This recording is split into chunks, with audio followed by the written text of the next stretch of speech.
Hello and welcome to Food Chain. In today's episode, we take you to Simpa in the Western region to talk about rice production. But to take you on this journey will be my colleague Samuel Kojo. Stay with him on this journey. So, hello and welcome to another edition of Food Chain here on Joy News. Now, today we are talking about something that is of interest to all of us, rice. Now, per the Ministry of Food and Agriculture statistics, in 2020-2021, the estimated consumption of rice was around 1.5 million metric tons. Out of that, about 950,000 was homegrown local rice. So how is the production? How does the farmer go about producing it from the farm, processing it until it gets to your table to consume in your homes, restaurant, offices, wherever?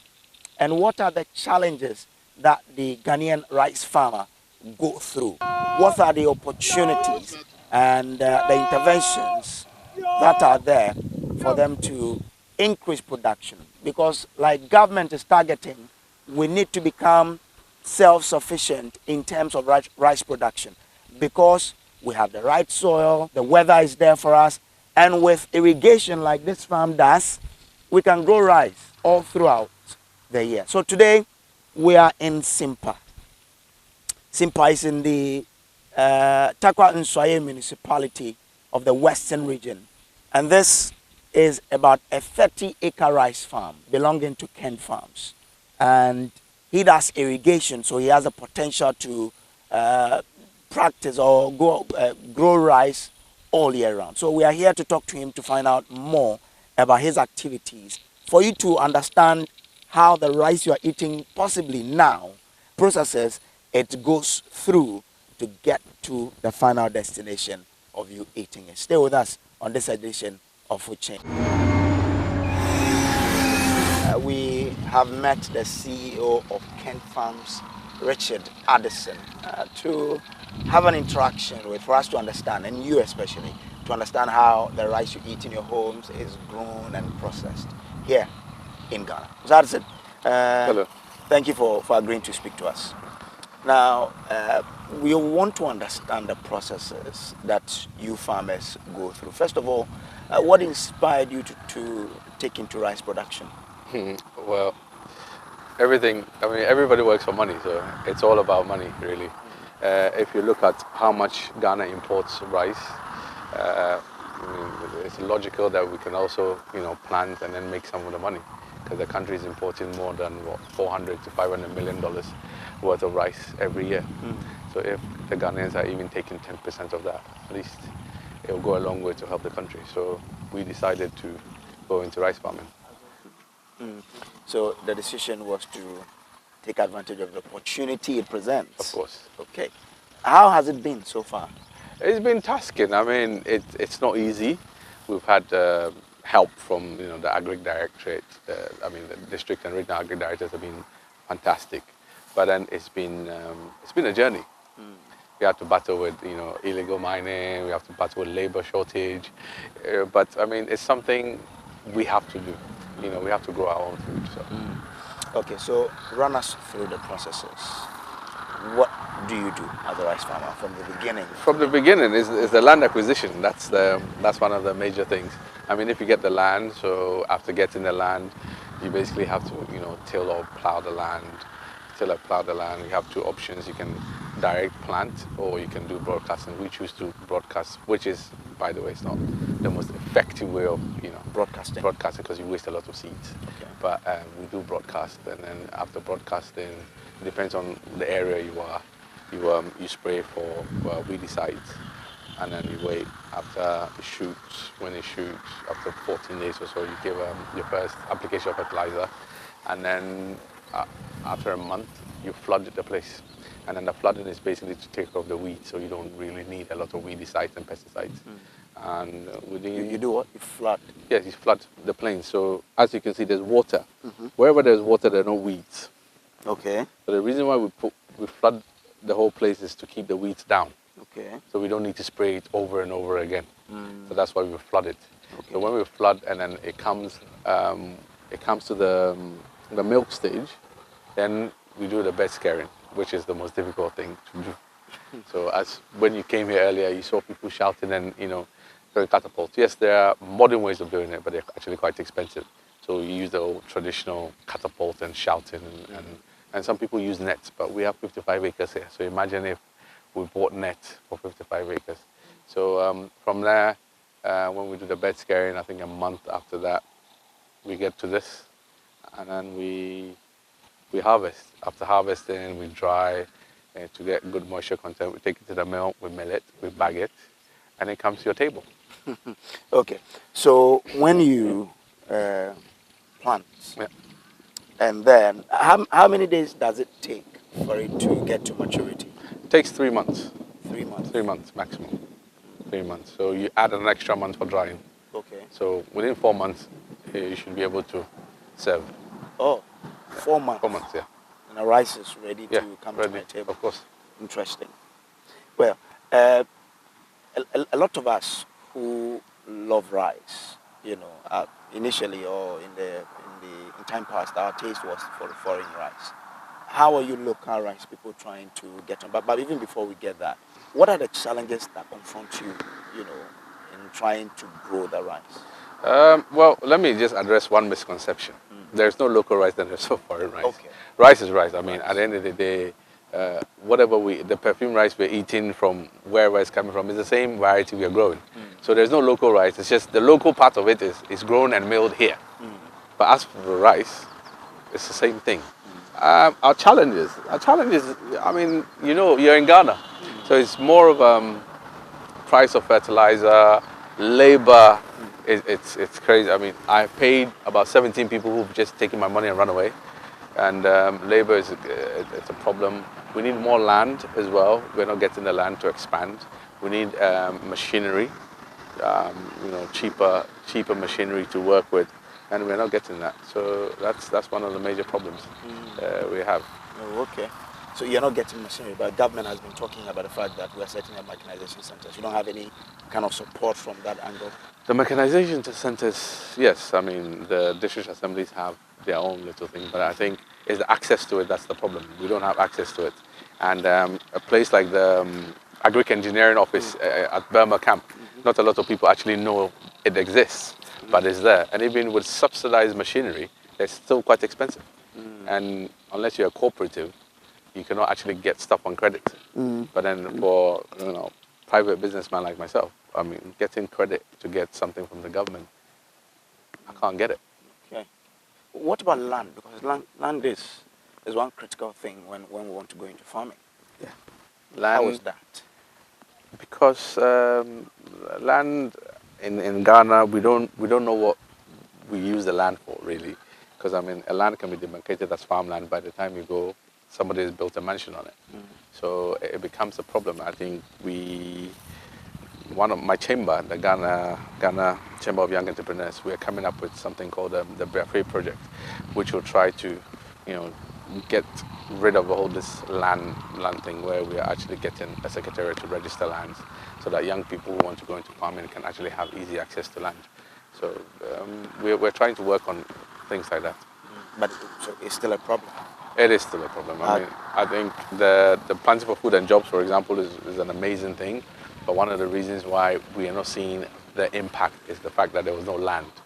I mean, it's a brilliant idea, but if there's no land, how do you implement it? That's one of the... Interesting. Well, so those challenges, which ones are being addressed by the ministry? I think they're all being addressed, I think. And we've had a lot of dialogue with the ministries and the district assemblies.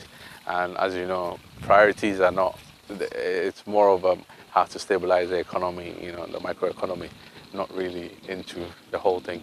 But eventually, maybe not this year, maybe not in the next 8 years, but something will happen. Okay. Initially, you said the broadcasting way of planting is not helping. It's helping, but it's not effective. It's not cost effective. Okay. So what do you think can be done to change it? Because if you do broadcasting and it's not effective, you're throwing money away. This is same money Well, is why we are here. of course. I mean, the best thing to do is you buy planters, because they're planters where you can actually use the machines to plant, which is more effective and it makes your farm quite nice. But then, like I said, before you get the planters in, you have to basically level your whole field, which means that you need caterpillars and all of that. And farmers can't afford that. So you have uneven surfaces. To get the planters, you have to have even surfaces. And even plowing one plot of land will set you back around 500 Ghana cedis. One plot. Yeah. So for those watching, how do you show them the plot? So let's say from the beginning to the end, where you have the green on Okay. that side, all the way around this whole square, this box. Oh, okay. This box will cost you about 500 just to plow. Yeah. Plow. Yeah.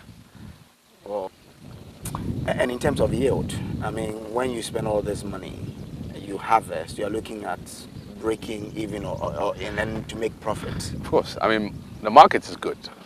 You and I know the market is good because we eat rice all the time. The market is good. I mean, if you're doing a box like an acre, you should be giving you around 20 to 30 bags, 20 to 25 paddy. Okay. If you're getting that, then obviously you're going to be making some money. Okay. The only problem some of the farmers face is that after that, you go to the mills, and that's where people make profit or losses, because the mills are not very good, especially within the Western region. The mills are not very good. We are actually, we bought a mill, and then we're coming to install, which will actually help us in terms of milling the rice. Because sometimes you take 10 bags of paddy rice, and you come up with 2 bags of milled rice. 10 paddy, you only get 2. 2 bags, yeah, sometimes. So Why does that happen? Because the mills are not good. So the mills are breaking the rice. The mills, I don't know whether they're hiding it in there somewhere. Nobody knows. So it becomes a problem. And these are some of the little problems we have. And then the machinery as well.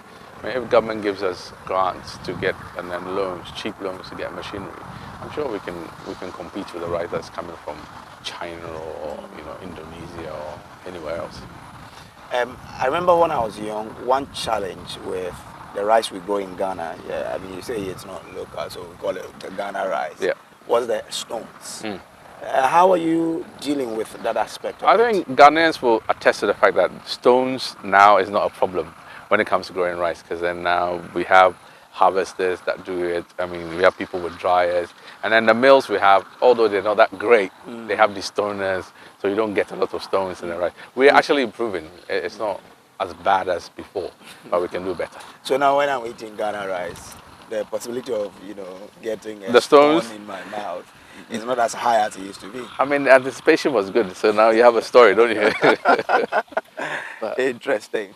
Well, you're still watching the food chain on Joy News.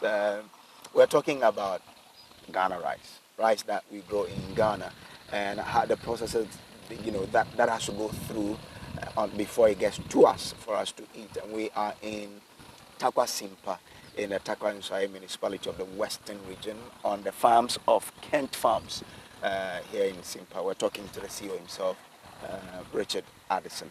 So yes, after you go to the miller to mill, what else? So after milling, you package, Okay. and then it goes to the market. Okay. So that's basically it. And like I said, there's a good market. There's good market for the rice. People prefer to eat, rice made locally.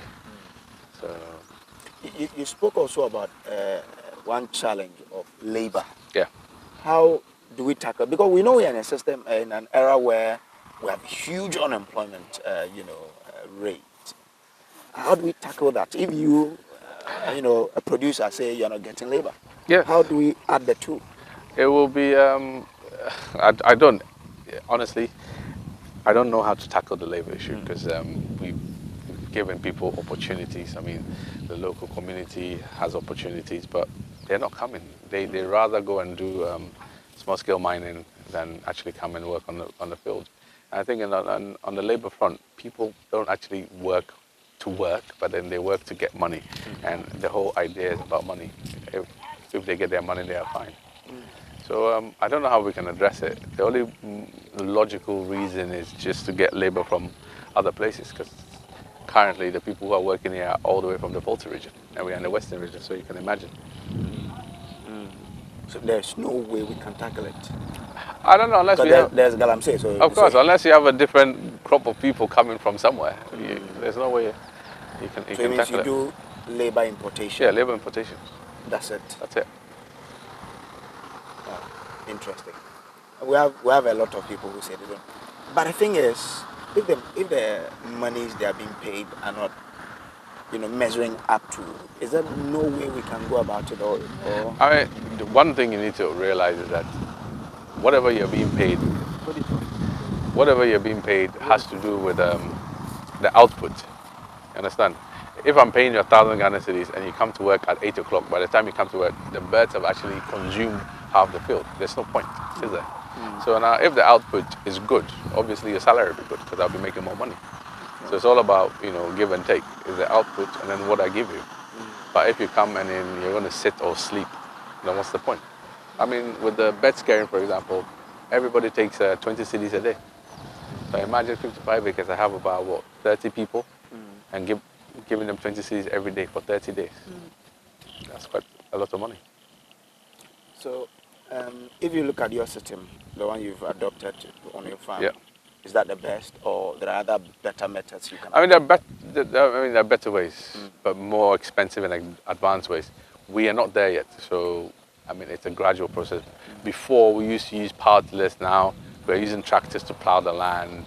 Eventually, we'll have, and then before we're using our hand manually to harvest the rice. Now we have harvesters, so we will get there. Just that we just pray that the land is not sold for small-scale mining.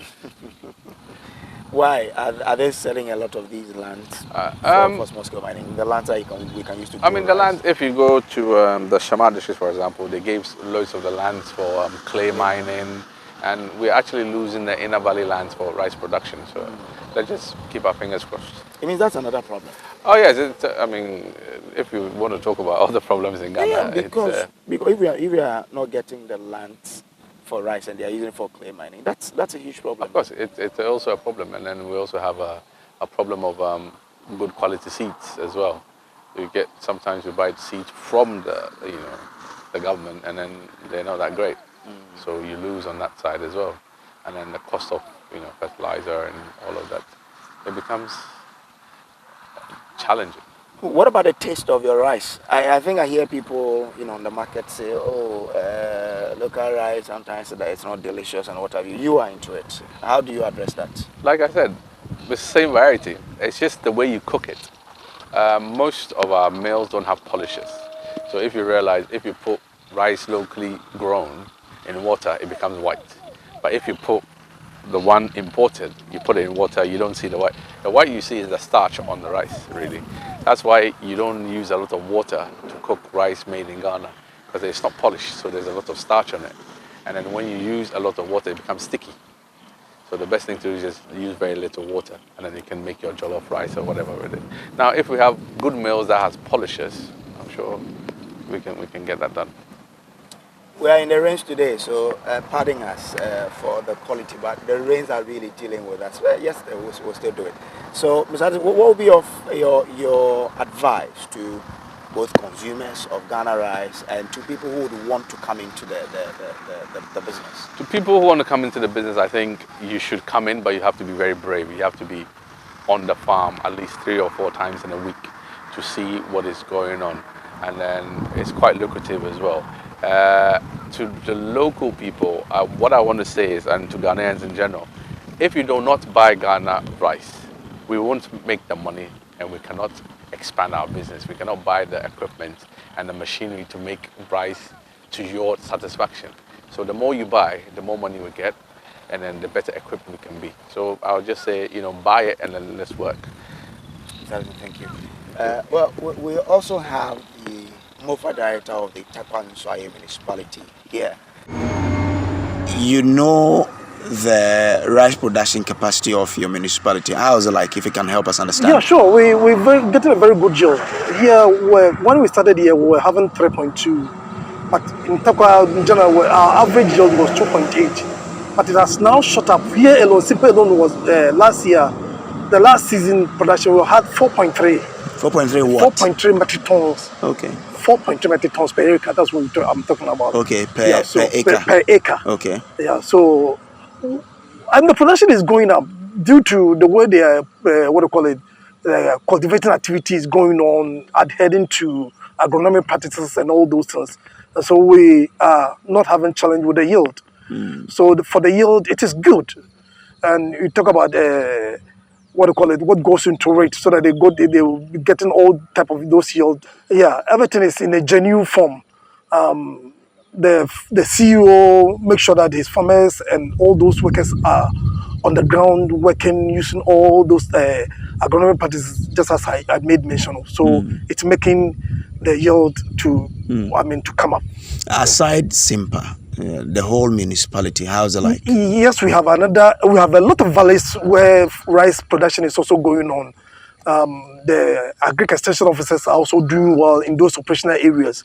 We can make mention of Sioso, we have that of Saman, we have that of Anglo Gold. They are also doing some with the farmers in Tebrebe, and all those areas. The production is, also very good, not as compared to this area.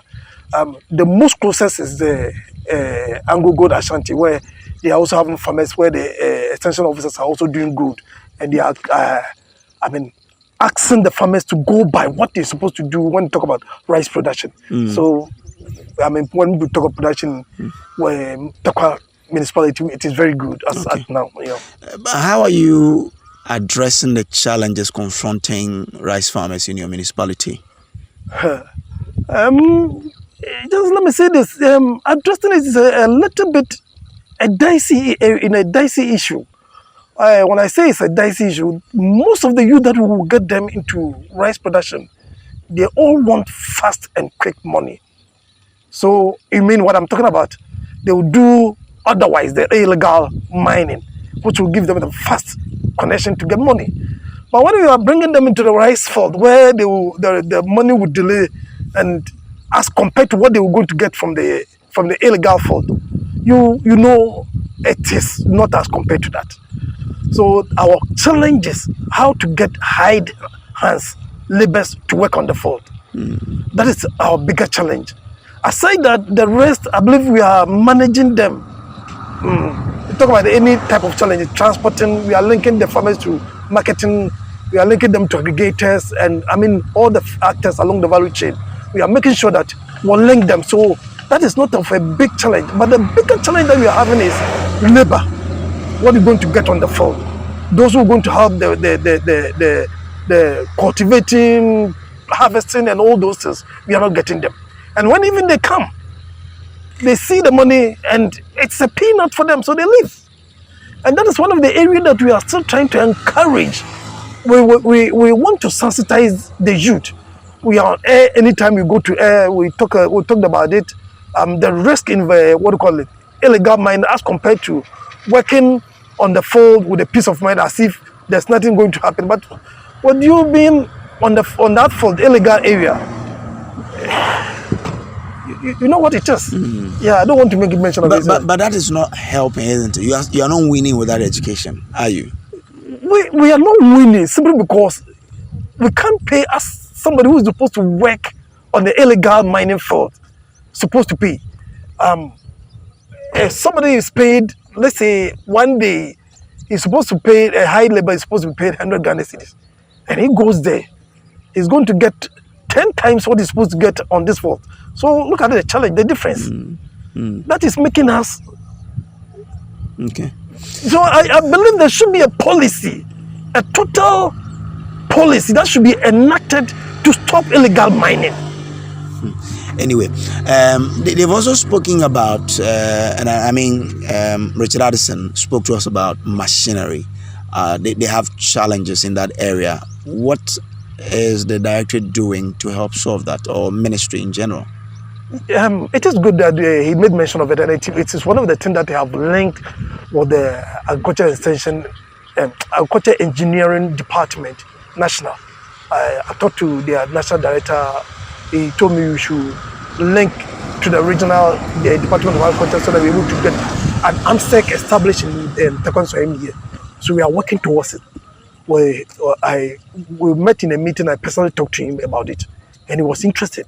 He has heard about the Simpa rice production and a lot of valleys that can be developed in this area, which can be cultivated to. So we have linked up to establish an AMSEC here, and so fortunately, recently the agriculture engineering department sent some people to come and do a survey here, and almost about 3 weeks ago.